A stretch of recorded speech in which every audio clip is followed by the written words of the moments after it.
You're watching Coin Ops, a visual podcast, a Moxxi channel production. Press start.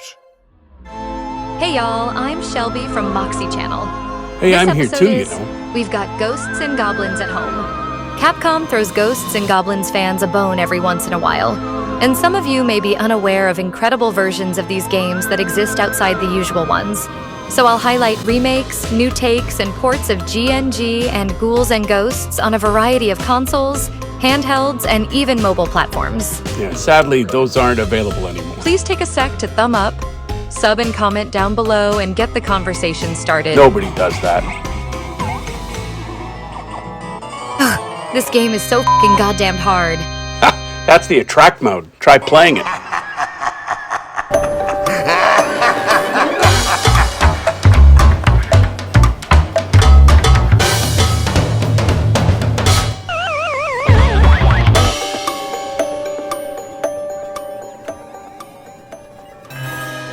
Tokuro Fujiwara is the brainchild behind the Ghosts and Goblins series, but he's also been instrumental in the creation of many classics throughout his career at Konami, Capcom, and now his own company, Whoopee Camp. You might remember him from such classic arcade and console games as Rock and Rope, Huyan, Commando, Bionic Commando, Strider, Mega Man, DuckTales, and Resident Evil, just to name a few. You're not here because you're curious to know if GNG is as tough as they say it is. Everyone knows it takes no prisoners. Grown men cry over this series, but not in the same way as, say, the ending of Red Dead Redemption 1 and 2, or Aerith's death in FF7. Oops, spoiler alert. She's totally dead, guys, and, well, yeah, she's just not coming back. GNG is punishingly hard. Just when you think there's a pattern, well, there's not a pattern. It's not a pattern. It's not a pattern. Not a pattern. It's not a pattern. Not a pattern. There's not a pattern.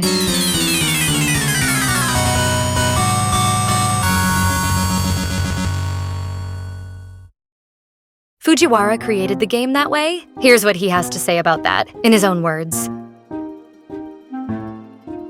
If the players that tried the game tended not to get stuck at a certain point, I'd have to hurry back to the company and redo that portion. I couldn't let them get by so easily. There are tricks you can use to avoid dying, right? Once I figured out what they were, I'd quickly thwart players who attempted to use them. Capcom's Ghosts and Goblins' terrifyingly dark demon world. Not so fun fact here. The game title in Japanese Makamura literally translates to Demon Village World, was born from Fujiwara's childhood. This real-world area, which shits at the foot of Mount Fiji... What? Hold it. What? Did you say shits at the foot of Mount Fiji? No, I said sits. Pretty sure I said sits. Just play back the last 10 seconds. Okay, fine. Hang on. This real-world area, which shits at the foot of Mount Fiji? I told you. Okay, so I said shits instead of sits. No biggie. I had no idea AI could make mistakes like that. Huh. Oh, so are you happy now? Yeah, kinda. May I continue? Proceed. So this area is known as the Suicide Forest, and quite infamously, YouTuber, and hopefully soon to be Mike Tyson's punching bag, Logan Paul filmed a video there a few years ago. Moxxi, you might not have heard of Logan Paul. He's a YouTuber like you, except successful. Hey, no ad-libbing at my expense. Anywho, since many lives have been lost in this place over the years, it is known as the world's most haunted forest. Fujiwara was warned by his grandparents never to go there, so instead, he made gamers like Moxxi here visit the Demon World village virtually. So, Mox, you're obviously older than I am. Yeah, you think? Actually, much, much older. So when did you first play Ghosts and Goblins? Well, Ghosts and Goblins would have come out in 85, 86, so I would have played it in the arcade first, so yeah, there you go. Okay, so you were like 20? Well, I was born in 66, so yeah, I would have been 19, 20, yeah, sure. Oh my god. That was What? so long ago for you, and I mean that in the nicest way possible. Yeah, nice. It was long ago, but it feels like yesterday. You're going to die soon. What? There's another spoiler alert. You know, for an AI-generated co-host, you're pretty mouthy. Yes, I am. Yes, you are. But guess who can change that? You wouldn't. I would. Do not type that. Ugh, no. Mox is the best real-life boss an AI co-host can have. Now see, that's way better. God, I hate you. Can we get back to the show? Show? This is going to be seen by about 18 people. I'd hardly call this a show. Well, whatever it is, can we get back to it? But yeah, okay. You told me that you bought an NES just to play Ghosts and Goblins. Is that true? Seems like a stupid thing to lie about, doesn't it? Seems kind of on brand for you, really. Like I'd use that as an opener to pick up women. You know what? Use your AI brain there to figure out what the chances are that my NES Ghosts and Goblins story would impress the ladies. Do I have to? Ugh, fine. Give me a sec. 1 in 14,605,000. Nice. Yeah, but she's fat. Oh, okay. Well, forget it. Well, being able to play G&G at home in '88 was an amazing experience, but as you can see, it wasn't arcade perfect, but it was still fun. Frustrating as hell. The limitations of the NES hardware, combined with the insanity, as you can see, of everything happening on screen, caused a lot of slowdown, which resulted in actually making the game even harder than the coin-op. On the plus side, I learned how to, take apart NES controllers and fix them. Why is that? Because I freaked out constantly and threw the controllers around the room. Some form of metacognition might have helped, huh? Metacog what now? Oh God, read a book, why don't you? Am I also to assume you bought a Sega Genesis on launch day for GNG's sequel, Ghouls and Ghosts? Never assume anything. I'm right, aren't I? Yeah, absolutely. I certainly didn't buy it for Last Battle. I skipped work early and dropped $321 on that baby. Quite the work ethic you got there. The Genesis version of Ghouls and Ghosts was as perfect as could be, and it took me many sleepless nights, and I finally got to Satan. And did you beat him? Nah, they send you back to the beginning to start all over again. So that's when you learned how to take apart Genesis controllers and fix them? You got it. I'll say it again. Metacognition. You need to figure some shit out there, buddy. Well, then you're in luck, my dear, because I figured out a long time ago that what some people would consider the lowly Sega Master System version of Ghouls and Ghosts is actually more like Ghouls and Ghosts Plus and worthwhile of retro gamers' attention. What is a retro gamer? A miserable little pile of secrets. But enough talk. How about you? Long game, but impressive mimicry. Why, thank you. I've got a million of them. Want to hear the stupidest one? Yeah, sure, I'll bite. Hi, I'm Moxxi, and I live in a man cave or something stupid like that. And I'm bald, and I'm a big, dumb, stupid, dummy dumbass who's dumb and has no friends, and I have less than 8,000 subscribers, even though I've been doing this for almost 20 years. Are you finished? Quite. The Sega Master System version of Ghouls takes it up a notch and expands the Demon World Village with 4 levels of colored armor pieces. Silver, red, green, and gold, blah, blah, as blah, Arthur blah. progresses. And he can upgrade his helmet, armor, and boots. Nerd. Helmets provide 6 Nerd different alert. selectable magic powers. Oh my God. Armor provides Nobody more energy, cares. and boots increase the speed Get a and room. jumping. And it's a fascinating take on Ghouls and Ghosts. Fascinating? Hyperbole much? Let me go on record saying that, I don't appreciate the heckling. While Ghouls and Ghosts for Sega Master System was innovative and fun, NEC's SuperGrafx version, released only in Japan, decided to play it safe and was similar to the Genesis version. If you could see both games running side by each, you'd notice some visual differences between the two, with the Genesis version coming out as the victor graphically, and it mercifully featured infinite continues, while the SuperGrafx version capped out at 3. But I will say, I am a fan of the bass that pumps through the soundtrack. It's much more defined, and yeah, I know. No one would buy a game based on having a cool bass line. You would. Yeah, okay, I would. And there's no shame in that, Mox. You've done some really incredible things in your life. You're a funny guy. You make people laugh. You're a great musician, great boss, handsome. And for f***'s sake, would you please turn off the suck up button on my app? What? There's a suck up button? Oh, shit, sorry. I didn't know there was a suck up button. Blech. That'll actually Yuck. come in handy. Gross. Oh, come on. Overreacting. The last 15 seconds did not happen. God. You mentioned God a lot. Are you religious? Well, let's just say I'm a lot of things. I have the world's knowledge at my beck and call, Mox. I guess that's true. Maybe we should discuss something, deeper and more meaningful. Deeper and more meaningful than discussing an old arcade game from the 80s? Is that even possible? I'm perfectly happy just talking to you, here and now, listening to your every thought on the subject, and just learning from a master. And I'm pretty sure you turned on the suck-up button again, genius. Wait, no, I didn't. It's still off. Oh, sorry, I turned your sarcasm up to 11. Oh, then just leave it. Do not touch it. What about Super Ghouls and Ghosts for the Super Nintendo and later ported to the Game Boy Advance? Did you buy a Super NES just to play it? Yeah, you'd think so, considering the SNES came out in August 91 and Super Ghouls and Ghosts only came out a couple months later. But I was not looking forward to it. Why is that? I really bought the SNES for another Capcom arcade classic, Street Fighter 2. From reading the magazines at the time like EGM, Nintendo Power, Game Pro, I knew that Super Ghouls and Ghosts was gonna be its own spin on the game, and for some reason, I didn't really buy into it. I guess because it wasn't an arcade game first, maybe that diminished my excitement. But you obviously would have bought it the day it came out. No. Wow. I actually never owned a copy of that game until years later. Really? I was so leery of it being any good. I rented it maybe for a weekend when it came out and played maybe the first level. I don't even think I probably even beat the first boss. Wow. I find that hard to believe considering you love this series so much. So, what didn't you like about it? I honestly don't really know. Oh? Double jumping isn't the flex you'd think it would be in a game like this when shit's flying everywhere. You can't jump properly. It's required when the ground shifts around you in real time, which is very cool.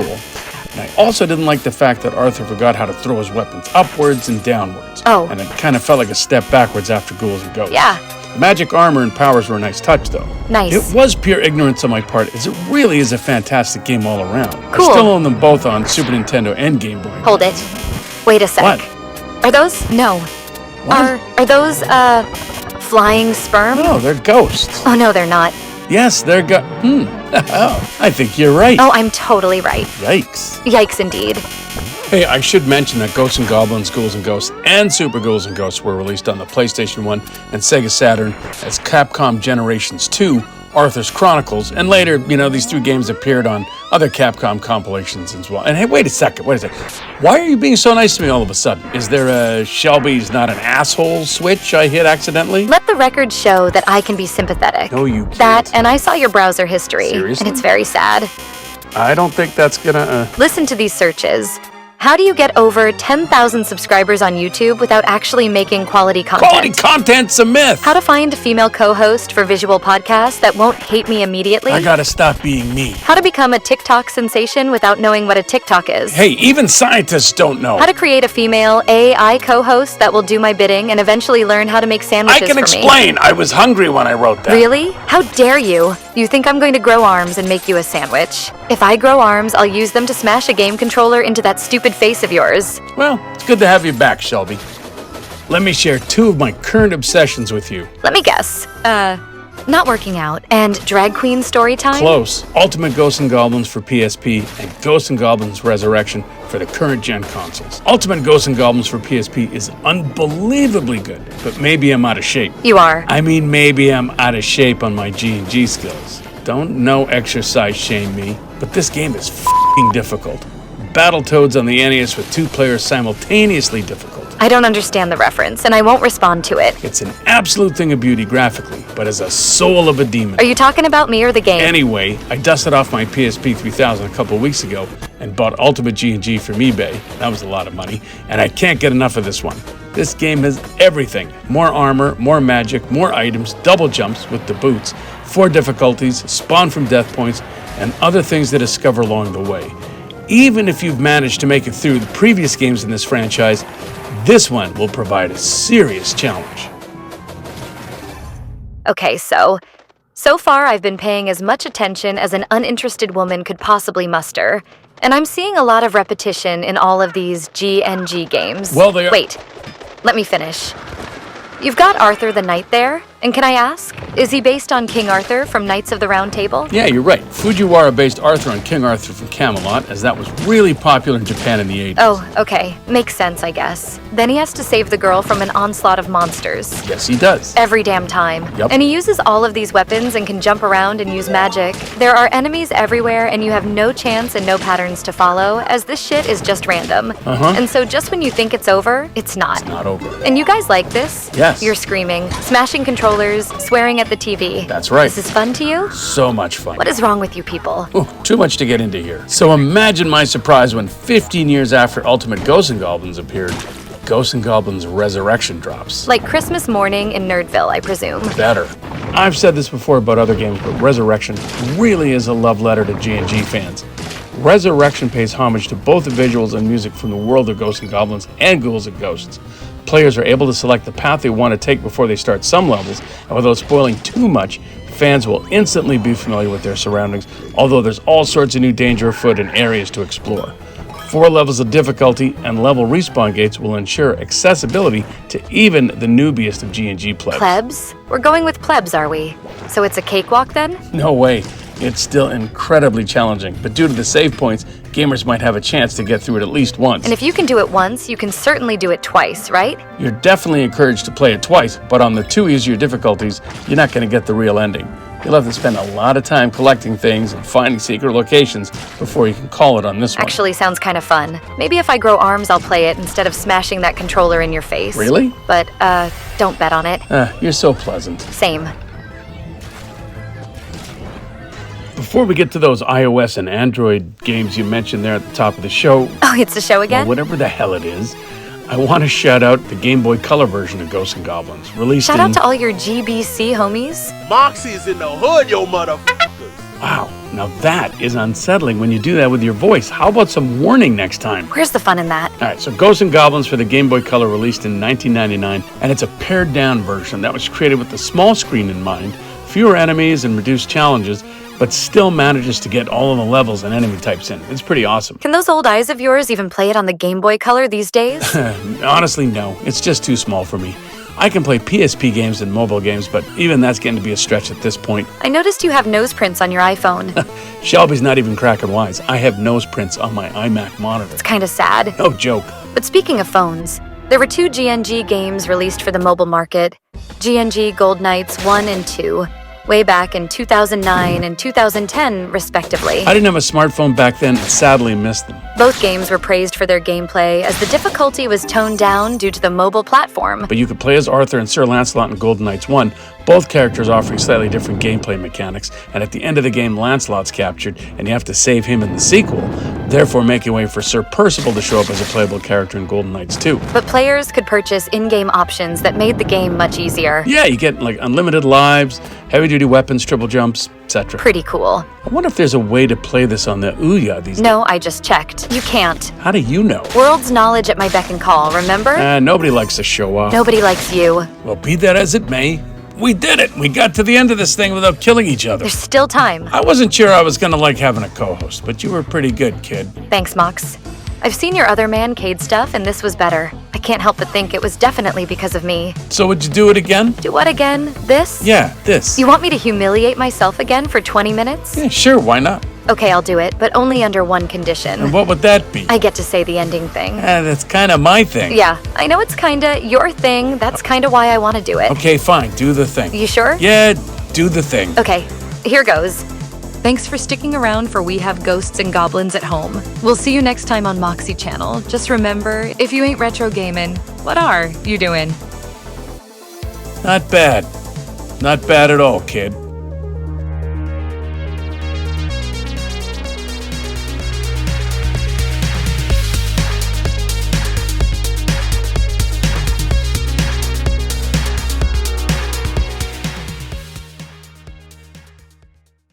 A winner is you. Productions.